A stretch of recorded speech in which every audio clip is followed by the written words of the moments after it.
All right, folks, today we're going to review for our quiz over section 7.1, graphing to solve systems, and section 7.2, using substitution to solve systems. So let's just kind of go over our skills here.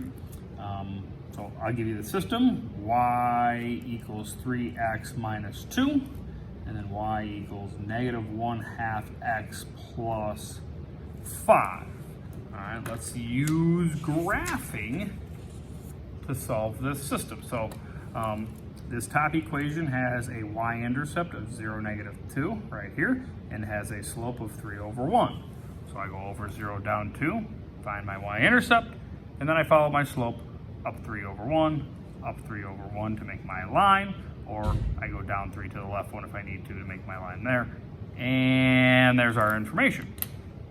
Our second equation has a y-intercept of 0,5, and then a slope of negative 1/2. Now, I always try to put the negative with my numerator, so make sure you take note of that.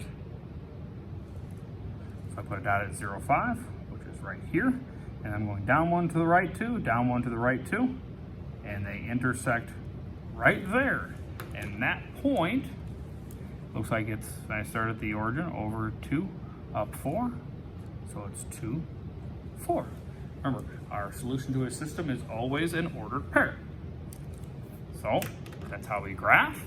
If these equations are not in slope-intercept form, I need to get them into slope-intercept form and then graph. The other method that we learned was solving systems using substitution. Y equals 3x plus 8, 8x plus 4y equals 12.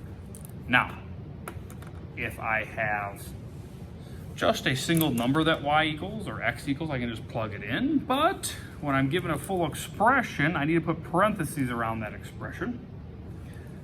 Only one of these equations needs to have x or y alone, and we have that with the top one. So I'm going to plug in 3x plus 8 in for the y, because y equals 3x plus 8.